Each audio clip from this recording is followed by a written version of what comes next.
panel, I've worked with people that are actually the talent behind a lot of the celebrities that you know and love, whether it's their hair, makeup, clothing, shoes, you name it.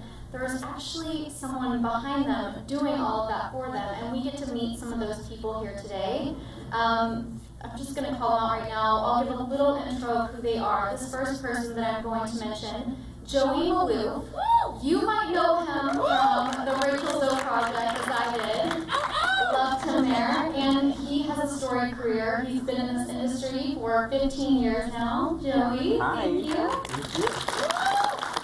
Hi, everybody.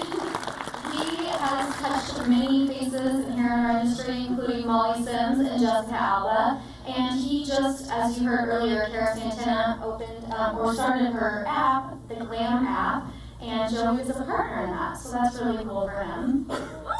The next person up is Christy Coleman, and she is another beauty industry artist.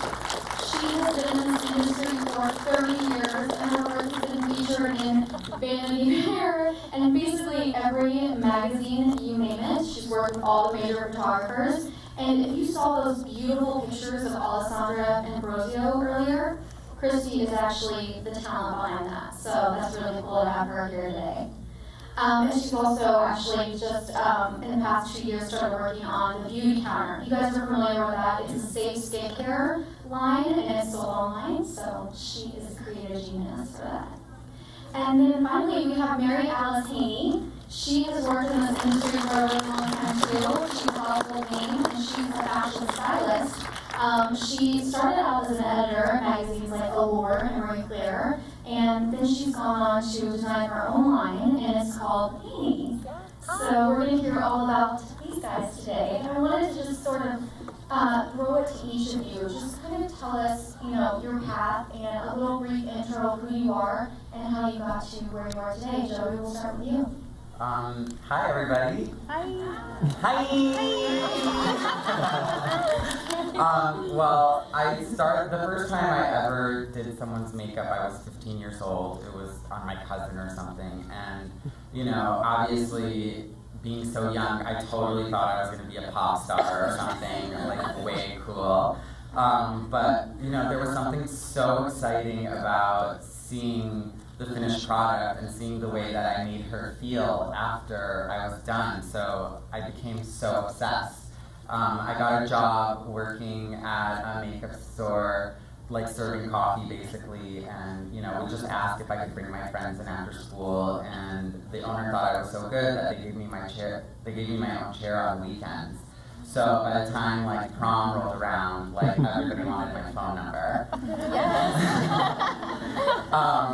Yeah, so I mean, it's just, I grew up in a suburb outside of Detroit, Michigan, and I just felt like the salon experience was just so not my thing. I felt like everybody wanted to, put me in a box, and I felt like I was like way over here. So, obviously I dyed my hair blue and like turquoise, and just I wanted to stand out. I just didn't know what was wrong, and I think I just needed, something more exciting. So in my, right when I turned 20, I moved to New York, and that's really when everything happened, and I moved there, and I pretended like I knew absolutely nothing. I was just like, you know what, I know nothing, I'm gonna let New York teach me what New York wants to teach me.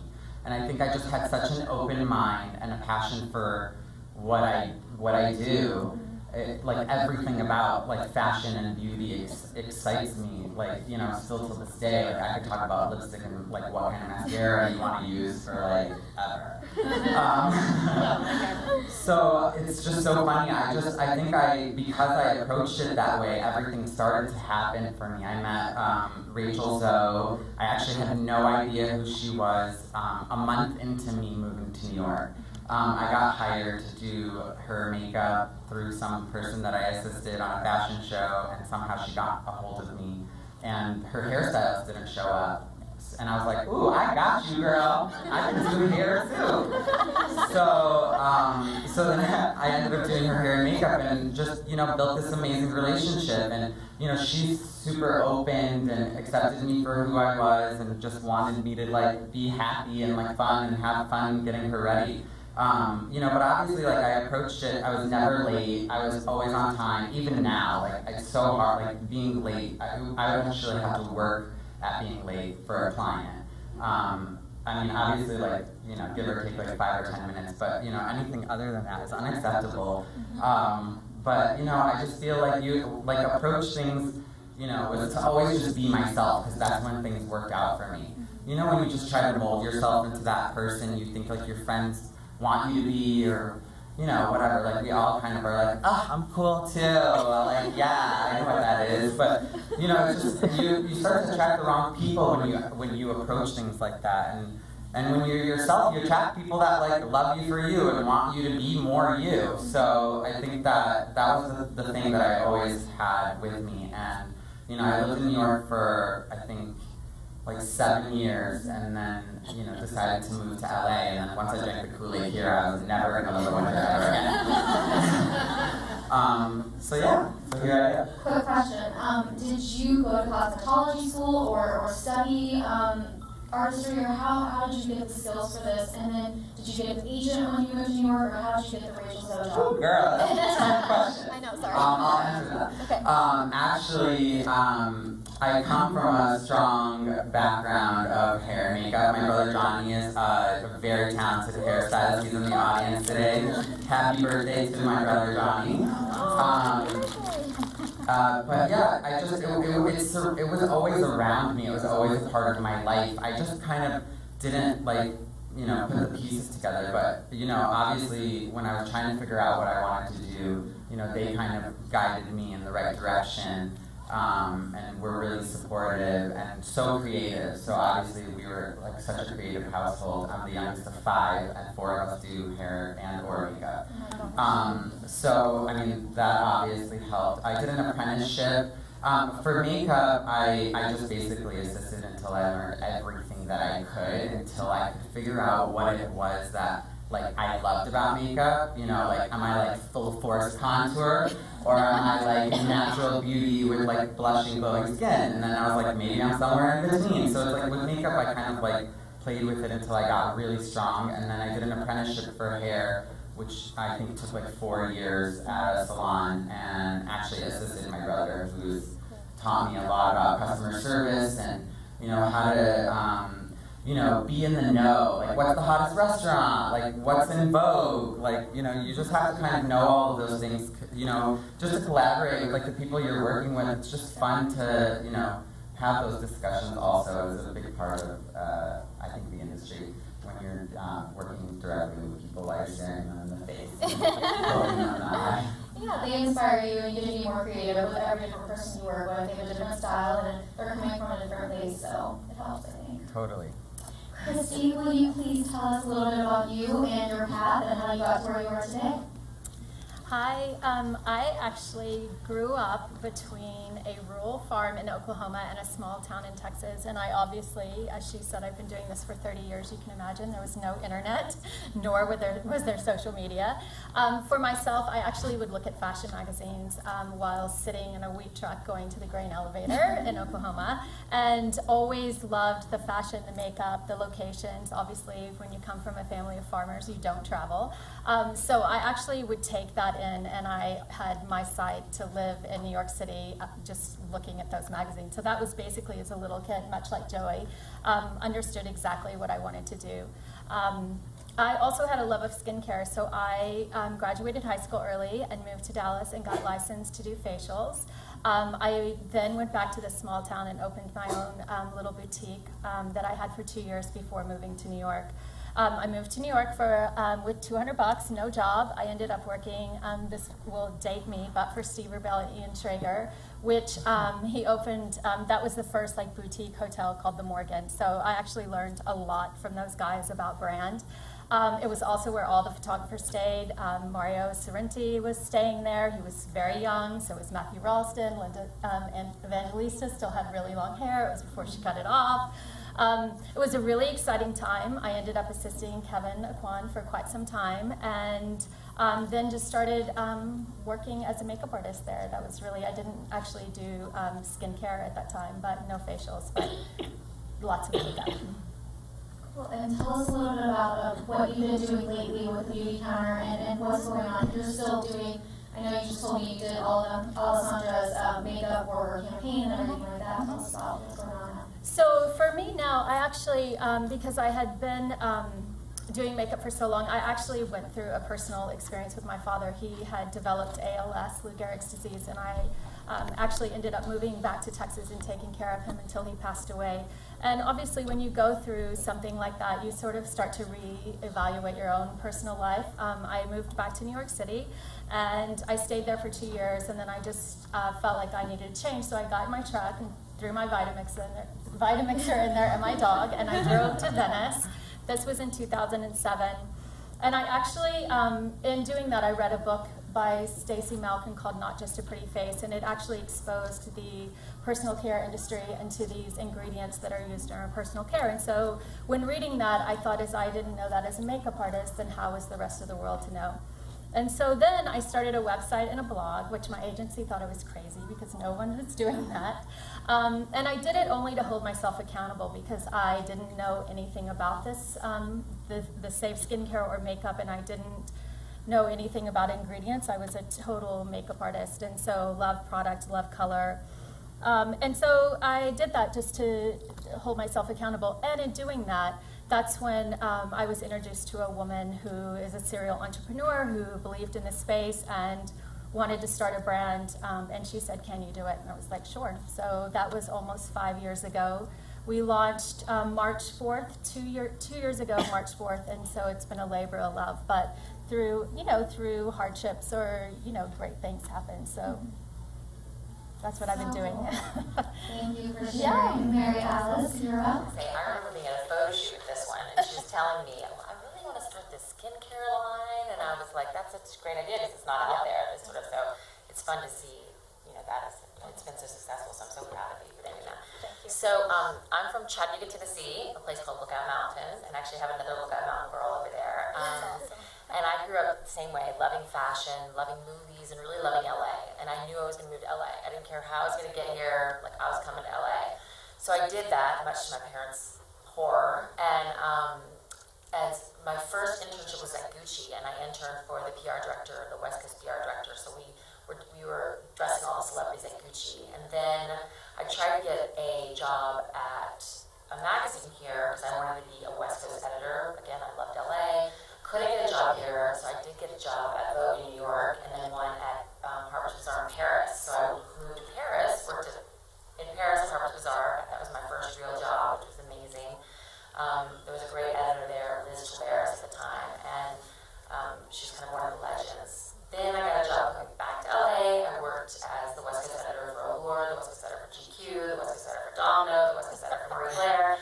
And all the while, I was also creating fashion television. So I hosted a couple of fashion shows. I created these fashion shows for the Style Network. I didn't sort of know if I was going to go more media or more fashion. I was styling a lot of celebrities. I don't know if y'all remember Blake Lively in that red dress at the Emmys. That was one of mine. And just sort of anybody you can imagine I styled either on a cover of a magazine or for an event. And I learned a lot as a stylist and as a fashion editor that really helped me launch my company, which I launched 2 years ago, which is Haney. What really I think was important about all the different things that I did to lead up to this point was that I learned a woman's body. And, Blake's body is very different than Reese's body is very different than my sister's body is very different than my body. But I learned what looks good on women and how to give them a moment. So, when I saw a celebrity, it was about giving them a moment on the red carpet. Well, I try to do that now with all my clothes in my line. And really what sort of launched the company, I created the company as it was going to be a complete customizable brand. It was going to be made to order. You ordered it, you could change a color, you could change a length, you could make it your own. But Net-a-Porter came to me and they wanted to launch the company. So that took on a whole wholesale component. So the company's changed in the last 2 years. We're now on Net-a-Porter, Saks, Neiman's. We do sell a lot on my website. We do a lot of e-commerce. And so I sort of came from a very traditional fashion editor, media, and now learning kind of what y'all are doing is new for me. The blogging and the Instagram and all this. I mean, I have Summer, who's for me over there, and I'm like, how do you do this?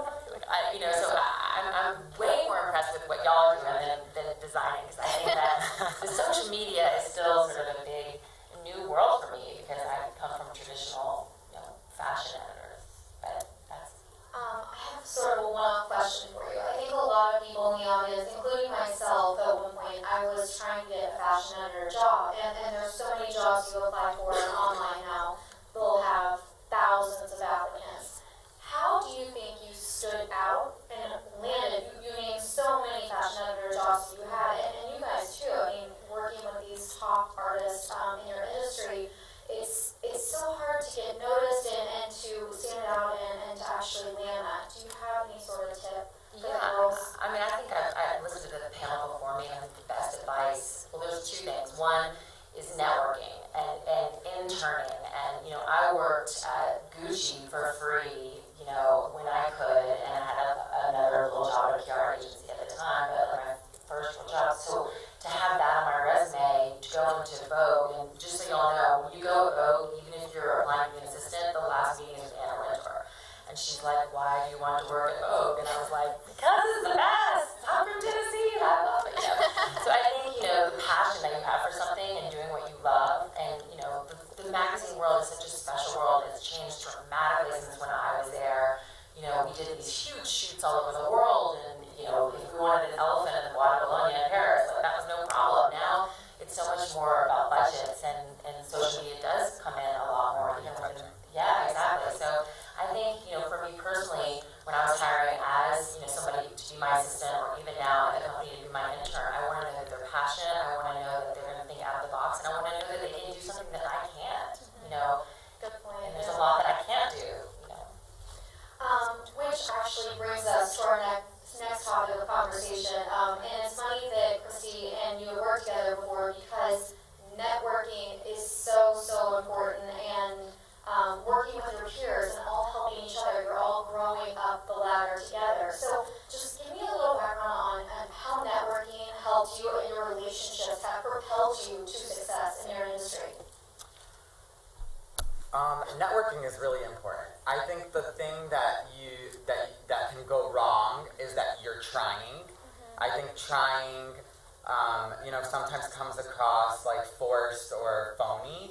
And I think, look, you have to start from the bottom no matter like what you do. And if you're not the one that wants to like jump to like get everybody coffee from Starbucks and take their order, or unpack boxes and tape them back up and then stick FedEx. I mean, if you're not willing to do that, like you have to know like how to grow something, from the bottom up. So I think starting from the bottom, and now you're here, is like, sorry, I had to. Look, you're not gonna just like meditate and then be this perfect beauty queen, stylist, /hair, /makeup, /celebrity, everything in 1 second. Like starting from the bottom is so important, because then you know exactly, how to treat employees when you have them, and you know how to work with people, and you know how to connect with people, and reading things like Women's Wear Daily and Vogue and Allure, and your favorite blogs is so important, because then you can walk up to somebody and be like, oh my god, I read this like amazing thing about you, and like I think it's so extraordinary what you're doing, and spark conversation. But I think you just have to be genuinely interested. I mean, any approach is a good approach because you'll learn from it. Yeah. So if something, like you walk up to your like favorite person and you're like, oh my god, it's you, and then you're like, hold on, wait, oh my god, can I start over? That's fine, because then the next time around you're not gonna do that. You got it out of your system, so you'll learn from experience when you see their reaction, and it's like, this. Yeah. But yeah, I think just be genuine. Networking is really important. I think in order to get anywhere, you need people, So you have a business, you need employees. You need to know how to treat those employees well. You know how to create things and like go through a creative process and allow people in and allow people to bring in their ideas. And it's not about like only what you have to offer. I mean, when you work for something, no one can take that away from you. So it's just a good thing to know who you are. And even if you don't know who you are, just kind of go through the process and never be mad about like, you know, somebody dissing you or somebody whatever, like, you know, they're going through their own thing, you know, it doesn't matter if they know you or not, it's just a matter of like, you know where you're going and you're going to get there no matter what. So, I mean, yeah, right? Makes sense. Yeah. Okay.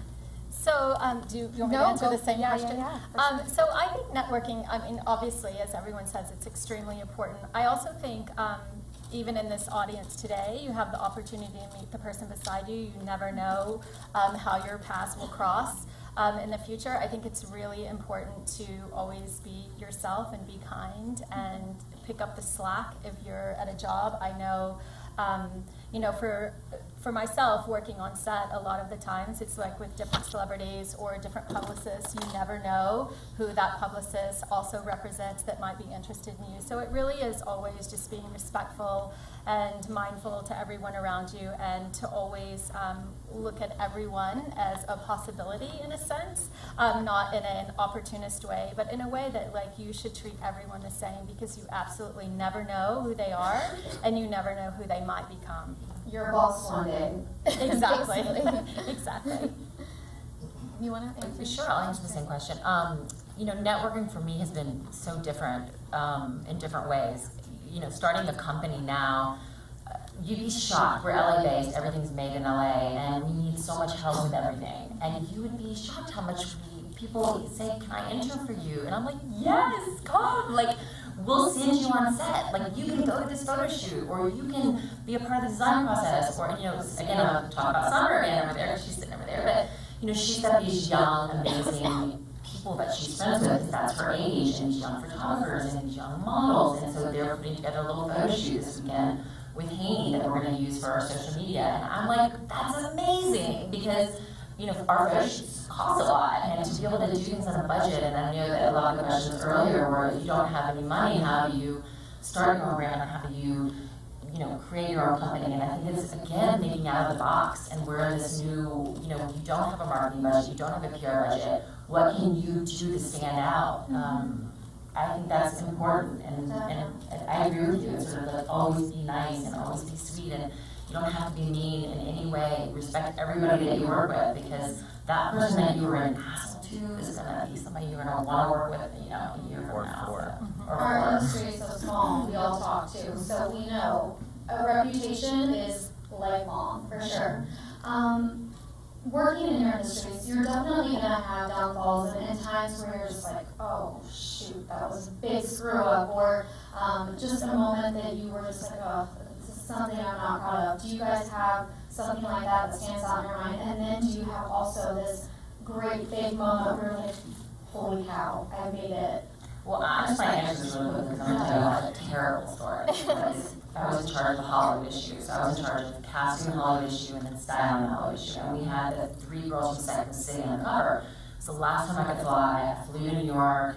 I'm not going to tell you who the publicist was that I was standing there, but I was standing there with the publicist, going through the right clothes, was 9 months pregnant, and with one of the Sex and the City women, and I hooted as loud as I've ever hooted. Because when you're pregnant, you can't help it, like it just comes out, and it was loud, and it was terrible. And I just stood there, and I was like, oh my God, and they both, the publicist was such a bitch, and she was like, oh my God, and the sweet actress was like, I mean, I was like, I've never been so embarrassed in my life. But like those moments are, you know, you have them sometimes when you're like trying to be a mother or whatever.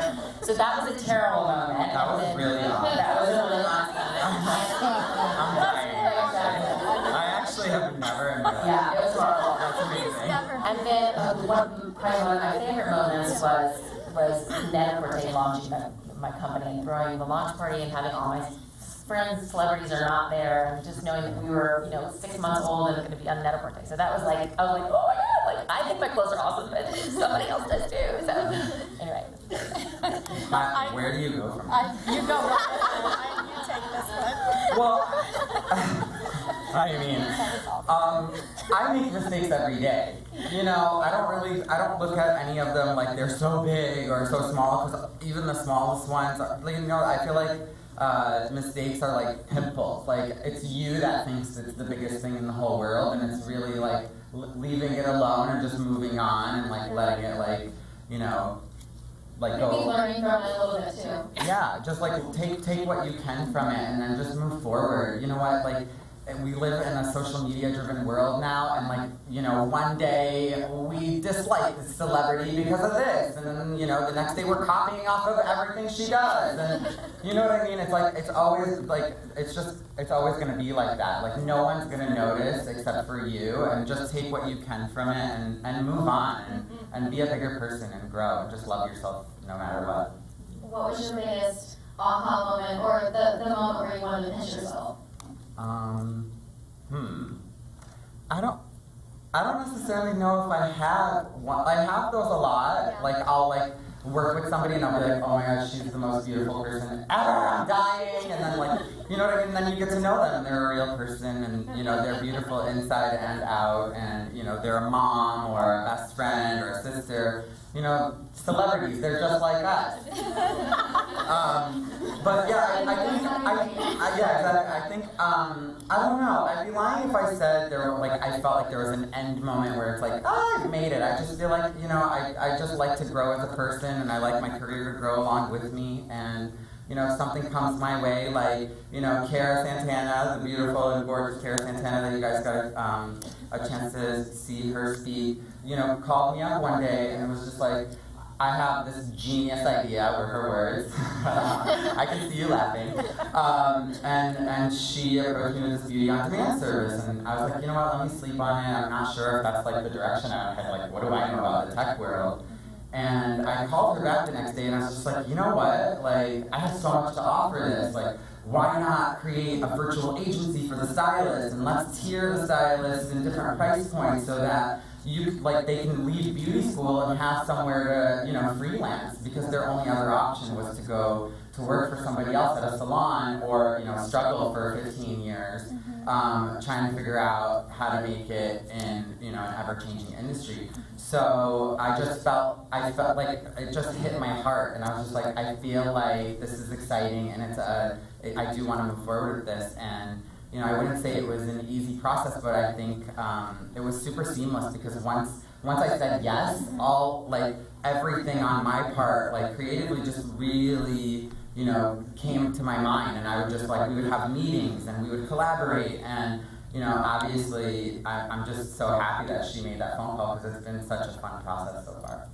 For me, the biggest takeaway of that, I've been talking about this a lot lately, is being open-minded and not scared of the possibilities. Maybe you don't know about the tech world, but you're going to learn. Yeah, you just have to, like we've talked about all day long, take the risk and just really see what comes of it. Maybe nothing does, but you have to take that chance. Absolutely, and I think when she presented it to me, I was like, wait, I'm so used to like working with people and, you know, being all up in people's business and touching them and getting to know them and feeding off of that vibe. Like, how am I going to do that through a phone? And you know, there is a way. I think, you know, once you have the idea and you have a great team, you create a great team, you find the great team that you're looking for and that you work really well with, and you just kind of go for it. It was a really fun, like, kind of, I'm just going to do this. Like, let's see what happens kind of thing for me, for sure. Thank you. Congrats. Thank you. Yeah, Christy, do you want to share any crazy moments or great moments? I have a couple of crazy ones. Maybe one I'll. Yeah. No. I was like, wait, you want to? No, I absolutely do not want to. One is enough. I think for me, when I decided to transition my makeup kit over, that was a massive commitment to who I wanted to be as an artist. It was really something that I really believed in on a personal level, and I really wanted to do. And I also too didn't want to incorporate cleaner products into my traditional kit. So that's when I took a year of studying, and I said no to a lot of, well, not a lot, but 2 really large contracts. And my agency was like, "Are you crazy? Like, what are you doing?" And I could have owned a house in Venice, and as you all know now, that would have been good. That would have been awesome, but I didn't. I still rent. And anyhow, but in doing that, I changed the kit over, and then I took that year of studying, and then I went to work that day. And I was also new to California. I had a successful career in New York, and I did mostly fashion. I wasn't big on the celebrity realm, because in New York at the time when I was working, it was mostly models. Celebrities were starting to have become on the covers of the magazines and whatnot. So when I moved here, obviously that was mostly the work that was here, and I didn't know anyone. And so when I would go to work and I would put my product out, it was like, because a lot of the publicists and the celebrities, they relate to you. If they don't know you, they relate to what your product you have in your kit and what you're using, and they're like, oh, well, if she's using this foundation, then she must be good. Or so I took a big risk, and I also sometimes I didn't get booked back, and I was like, what do you mean I'm not getting booked back? Like, I always get booked back. That was really hard. I mean, it was rough, but because it was something that I really wanted to do, I persevered. And so obviously the aha moment out of that is that I did become a part of Beauty Counter, and 5 years in the making, and we have, I don't even know how many SKUs, almost I think 100 now with all the color.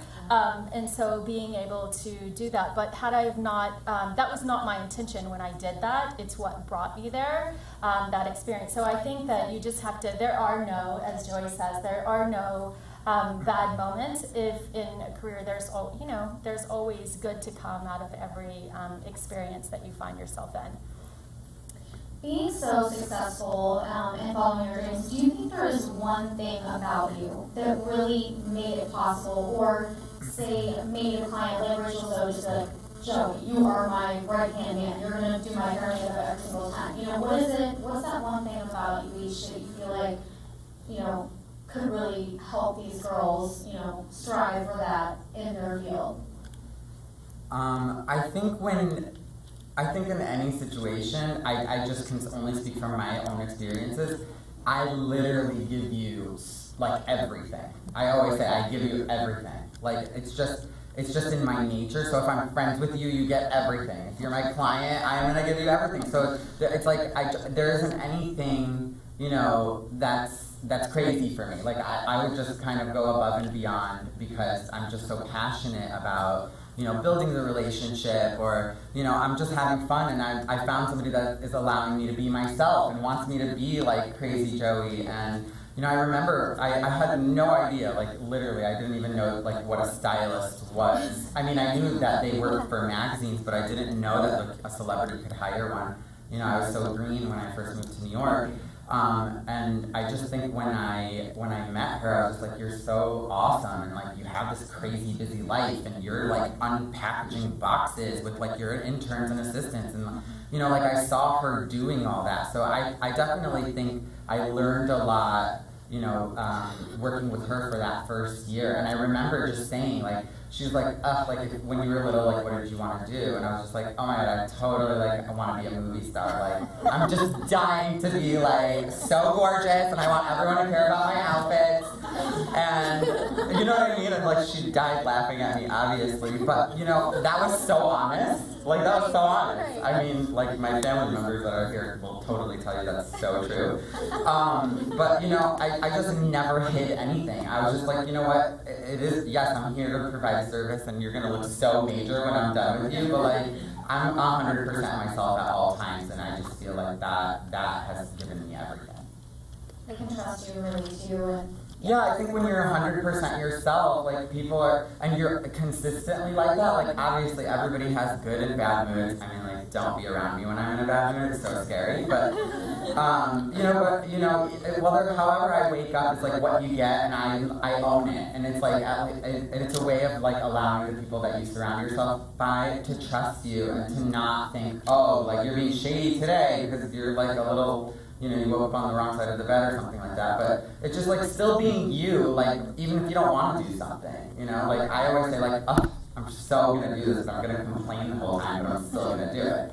You know what I mean? But like I'm really just like complaining to myself because like I'm scared or it's unknown or whatever. But I think being 100% you, whoever you are, whatever you love to do, whatever it is you're passionate about, whatever you're, I always say like find the one person that loves you the most. And like everything they laugh at, or like, like the looks they give you, like, oh my God, you're so major. Like those are like telltale signs of like what's great about you. And it's totally fine to love yourself in an unarrogant way. And it's, I just think it's so important to know who you are, to, trust to trust your instinct. You know, we work in a very fun industry, and let's not forget that, because if you're not having fun, like, you need to, like, wake up, go buy some balloons, like, take cute selfies, do whatever it takes to make you happy. Like, it's such a fun industry, and it's a lot of work. Like, yeah, the final product, when it's retouched, it looks major, but, you know, at the end of the day, there was, like, people sweating, going to get everyone coffee, making everyone happy. There's a producer turning on music, getting everybody, keeping all the models' energies up, and, you know, it takes, obviously, people like us with personalities, you know, to see the client for who they are and to bring that aspect out of them as well. You know, all of that comes from who you are and what you have to offer, and that energy, you know, comes from you making yourself happy. I always use this as an analogy, but you know, when you're on an airplane and they're talking all that nonsense that you're really not paying attention to, you know how to put your seatbelt on? Safety procedures? Yeah. Whatever. So the oxygen mask thing, I don't know why, it like sings to me. It's like, put yours on before you can help anybody else. And I think that is like so important in life. If you don't know, like, you have to work on yourself, make yourself happy, do whatever it takes to make yourself happy. Put yourself first, and you know what, like, it is a lot of work. It's probably the scariest job ever, is to figure out how to love yourself. But I feel like at the end of the day, that's the energy that people get from you. And when you love yourself, people want to be around you because, you know, you're consistent. There's no drama, and, you know, they're not going to be scared that you're going to have multiple personalities every other day. So, you know. That was awesome. Thank you so much. I don't know, do we have any time for questions? We can do 3 questions? Okay, great. Does anyone have any questions for this fabulous panel? You guys better. No? Y'all are tired, gotta pee. There's two. Okay, let's go here first. Everyone's like, bye, Felicia. Hi. She has a question. Hi, yes. I just have a question. So I got fired from my job, and that pushed me into getting into fashion, which is amazing. It's a blessing in disguise. But my dad, on a daily basis, is like, you're putting money out, you're not having money coming in, all you're doing is taking pictures of yourself. How is that getting you money? So just something that I can tell him, just like, make sure. He's an accountant. I have the same dad, just so you know. I mean, literally, but he's like, you're not going to LA unless you get to graduate school. I talked my way into film school. Like, I mean, literally, it became that. And same I thing. graduate school for early childhood education. Okay, right. So the thing is, like, with parents or husbands or best friends or anybody, I have a husband that's an investment banker, and he's like, you're what? Like, you spent what on this photo shoot? You know, it was very important that I flew this model in from New York, and, you know, but on the flip side of that, we no longer fly our models in from New York. We use only LA models. So, like, there's good and bad. You can listen to that, especially when you're creating a company, because when you are creative, sometimes you aren't the best on the business side. And I think with parents and husbands and all that, you know, if way back to what you're saying, it's like, if you're following your love, you're following your passion, like, you're a happy person. If you're working in something that's not fun, maybe you're making more money than you are now, it's just like, life is short, you've got one of them. So just, you know, don't be scared. Like, everybody comes from somewhere, and, you know, nobody wakes up as a fashion designer, nobody wakes up as a celebrity stylist, nobody wakes up as a, you know, partner at the counter, as a celebrity makeup artist. You know, it takes years sometimes of hard work, and I think I would just tell your dad, like, just shut up. Like, I'm gonna be, that's what I did. Like, you just wait. Like, just wait. And then, you know, then all of a sudden they're like, you're sending them the New York Times article about you, and he's like, oh my God. You're like, oh, my Instagram is Meester Coke with 3 E's. MEEEESTARCOKE. Did y'all hear that? Any other questions? We have time for maybe one more. Yeah. Hi, my name is Jenny, and I own a custom clothing company called Go Black. So my question is mainly for Mary Alice. How do I approach editors? You know, if I want to get a brand out there, what's the best way to do it? Should I go through a PR agency? That's a great question. You want traditional, like Vogue fashion editors or style.com, is that what you're more looking? Yes. Okay, so okay. I'm going to put my former editor hat on. I think something that was said earlier is and by the way, custom, like I did that thing, so like I bow down to you because the customer service, oh man, almost killed me, but you need to get noticed. It needs to be some, like, again, like right now we're doing this new Instagram thing that y'all, it's called This is Haney and This is LA, because we're such an LA brand, and we're like all my amazing LA girls, whether my actress friends or it girls, are wearing a Haney, and like we're doing it in different places in Los Angeles because this is the city that I love. So that's starting to get noticed by the editors, and that's without any money and anything. Now, I know all the editors because I worked in the field for so long, but I guess for you, how old are you? 27. If I were you, I would really find out who the assistants are to all West Coast editors and all the editors that you like go through the magazines. Take them to lunch, take them to coffee, because to be honest, like they're doing all the work. I mean, they're doing most of the work. I mean, as an editor, as a former West Coast editor and fashion editor, like I don't have time to know who the young designers are. I don't have time to. I really rely on my assistants to tell me like what's happening, because I mean I'm dealing with Saint Laurent, I'm dealing with Gucci, I'm dealing with these people that are the big advertisers in the magazine. So I think like the people that are starting off in these magazines have so much more influence than you think. They really do, and I think that if you don't have a budget for PR companies have spent a lot, and I love them, and I've had many publicists when I was on television versus fashion, and they're amazing, and we need them, and God bless them. So, but there's so many ways to skin a cat, and I'm almost fine if you don't have money, because I had a lot of money actually at the beginning. And then all of a sudden I didn't have a lot of money, and then I was like, shit, how do I do what I need to do? I was used to working at Condé Nast, so I was like, of course I'm going to hire, the top publicists, and all of a sudden I'm like, shit, I don't have the money to do that. So like, how am I going to figure it out? It's like, think out of the box and think of a way to, and send me your stuff, and let me take a look at it, and I'll send it to lots of my other friends, because I mean, I'd love to help. I know we talked about this earlier, do research on there. Type in Condé Nast assistant, type in Vogue assistant, type in all these things, because I'm sure you're wondering, well, how the hell do I find an assistant to the editor at Vogue, Do that. Well, just go to the magazine. Just go to the magazine, and then honestly, if you Condé Nast, I don't know why, their emails are so simple. It's literally their name dot, you say like find one magazine editor, and that's the way all the emails are, and then just.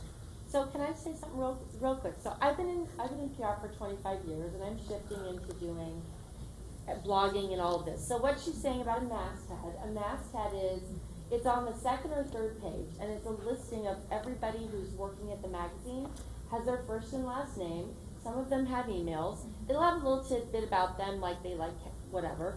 And go to LinkedIn, which we're all on, and search that person's name, or do a Google search for their first name, last name, at whatever. And she's absolutely right. I have spent years working at Ogilvy, and these customers or clients are spending $25,000 a month, and I'm doing all the work at a junior AE level, and you're working on 4 or 5 accounts.